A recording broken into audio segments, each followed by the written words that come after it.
on est dans le cœur du quartier Montmélie à Créteil, un quartier emblématique parce que c'est l'un des plus anciens quartiers et en même temps c'est un quartier politique de la ville et qui a reçu il y a 2 ans à peu près cet équipement qui est la médiathèque Nelson Mandela. J'y mène des actions avec des enfants du quartier, mais c'est aussi un quartier qui me rappelle mon parcours historique, donc le fait que moi-même je sois issue de quartiers populaires, en l'occurrence de Marseille, et, euh, et ce besoin d'inscrire mon action citoyenne de façon locale, puisque je suis plutôt sur la solidarité internationale et que là, concrètement, sur le local, j'avais envie de conjuguer mon savoir à l'international sur des actions de proximité.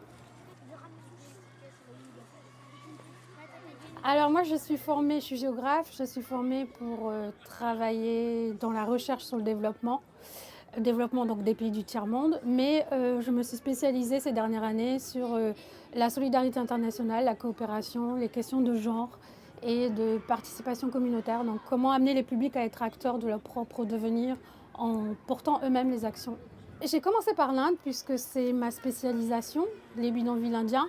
Et puis finalement, j'ai fait un petit peu les 4 coins du monde et toujours sur cette même problématique que sont à la fois l'habitat précaire, la pauvreté et la question de l'empowerment des femmes. Donc comment les femmes se prennent en main et comment on peut apporter des solutions à la prise en main pour l'émancipation des femmes, et notamment les femmes qui sont d'autant plus ségrégées puisqu'elles cumulent plusieurs aspects, la pauvreté, les violences de genre et l'exclusion sociale. Souvent dans des colloques, dans ma ville ou ailleurs, où j'arrive, on me dit « Oh, ravie de vous accueillir en tant qu'animatrice ». Non, je ne suis pas animatrice, bien que je défende le métier.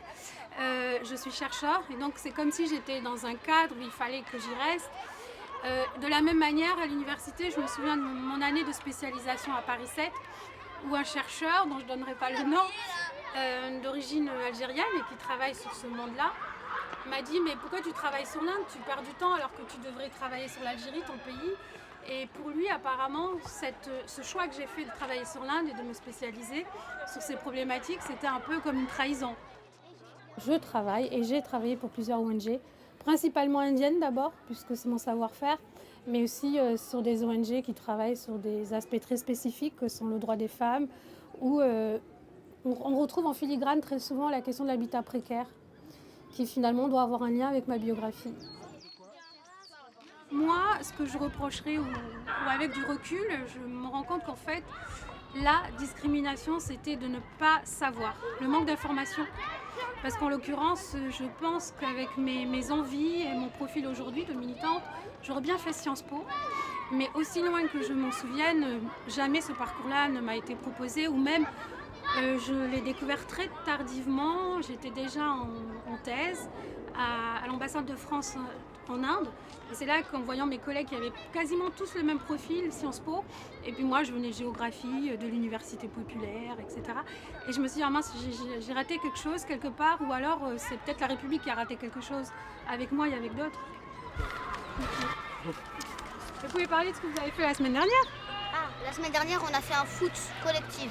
Pour la journée des droits des Pour femmes. la journée des droits des femmes. Filles et garçons. Je suis pas mal prise et engagée localement, donc sur les actions citoyennes de proximité avec les enfants. Je ne me sens pas être un porte-voix, je préfère être la personne qui décèle peut-être les potentialités locales, aussi bien à l'international que localement. Et donc ce que j'apprécie par-dessus tout, et c'est ce qui résumerait peut-être mon combat actuellement, c'est de voir ces émergences de citoyenneté, que ce soit des enfants, des femmes, de groupes de personnes, etc. et voir comment les aider pour les porter et que ça soit bénéfice au plus grand nombre. La fête. Et si je devais finir sur un mot, qu'est-ce que seront mes futurs combats en fait? Moi, mon véritable combat, c'est de dire d'arrêter de se battre et que tout ça, c'est une rhétorique du combat qui nous mène nulle part parce qu'en réalité, on n'a pas à se battre, on a juste à vivre et à se laisser porter, à mener des actions.